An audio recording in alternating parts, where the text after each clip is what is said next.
এই আমার প্যান্টের পকেটে 20,000 টাকা ছিল, টাকা কি তুমি নিছো? আমারে কি তোমার চোর মনে হয়? আমি কেন তোমার টাকা নিব? টাকা তো তুই নিছিস, কিভাবে টাকা বের করতে হয় আমার জানা আছে। এই একা একা বিড়বিড় করে কি বলতিছো? বলতেছি শুটিং এর জন্য নকল টাকা আনছিলাম, এখন আবার নকল টাকা আনতে যাইতে হবে। কি ওগুলো নকল টাকা ছিল? এ বদনা কত বাঙালি চিনার সহজ উপায় কি? 1 নম্বর হচ্ছে খাটের নিচে যদি আলু পেঁয়াজ বেগুন মেলে থই। 2 নাম্বার তোষকের নিচে শপিং ব্যাগ থই।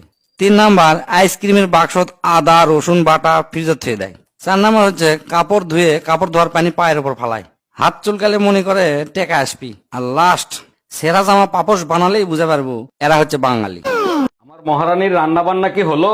একটু অপেক্ষা করো, এই তো প্রায় শেষ। তোমার রেশমি কালো চুলগুলো মাঝে মধ্যে একটু সামলায় রেখো। আজ মহারাজা এত রোমান্টিক কাহিনী কি? এরপরে যদি তরকারিতে চুল পাই কান কোন গরম করে ফেলাবো। আমার অন্য কোনো ছেলেকে ভালোই লাগে না, কারণ আমার শাশুড়ির পোলা তো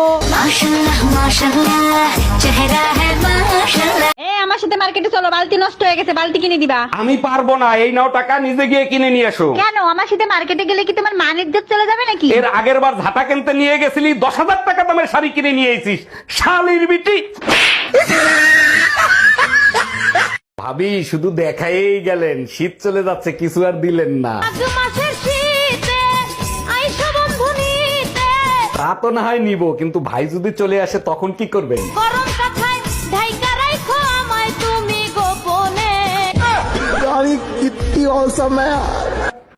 ব্রেকিং নিউজ সর্বনাশ টিভি খবর বলছি আমি কুতকুতি ভাবি।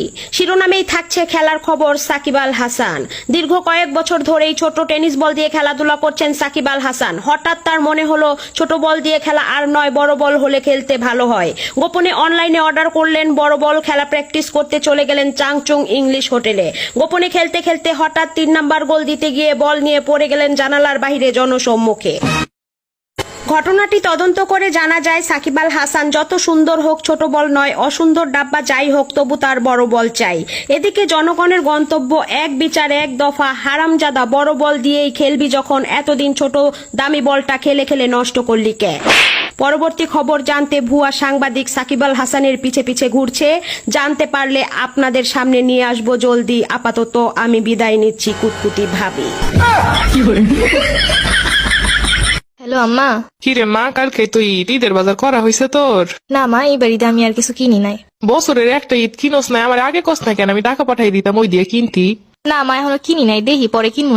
আর বিয়ের পরে এখন কি আর কোনো ঈদের বয়স আছে নাকি? কেন রে মা, তুই যে আগে কত কেনাকাটা করতে পছন্দ করতি, ঈদের আগে তো আমার মাথা খারাপ করে দিতি, আর সেই তুই বলতেছিস ঈদের জামা কাপড় লাগবো না। হ মা, আমারও যে এখন অনেক দায়িত্ব। আচ্ছা আমি টাকা পাঠাই দিতাছি, তুই কিছু কিনে নিস। না মা, লাগবো না আমার, তুমি ওই দিয়ে কিছু কিনা খাও। হাতে কি মেহেন্দি দিছোস? না মা, দেখি দিতে পারি কিনা। বৌমা কই গেলা? এইদিকে তো রান্না বান্না সব পইরা আছে, কালকে ঈদের দিন সব গুছ গাছ করতে হইব তো। মা এখন রাহি, পরে কথা কমুনে। আচ্ছা মা, তুই ঈদের পরের দিনই চলে আসিস। দেখি মা, যাইতে দিলে যামনে। ও মা, কালকে ঈদের দিন, কালকে কিন্তু আমার মেয়ে জামাই আইব। আমার মেয়ে যা যা খাইতে পছন্দ করে আমি সব বাজার করে রাখছি, তুমি সুন্দর করে জানো এগুলা রান্না শুরু করে দিও। ঠিক আছে আম্মা। মেয়েদের জীবনটা এত কঠিন কেন? ছোটবেলা থেকে এত ঈদে মজা করে আসছি, কিন্তু এত অল্প টাইমে যে জীবনে এত বড়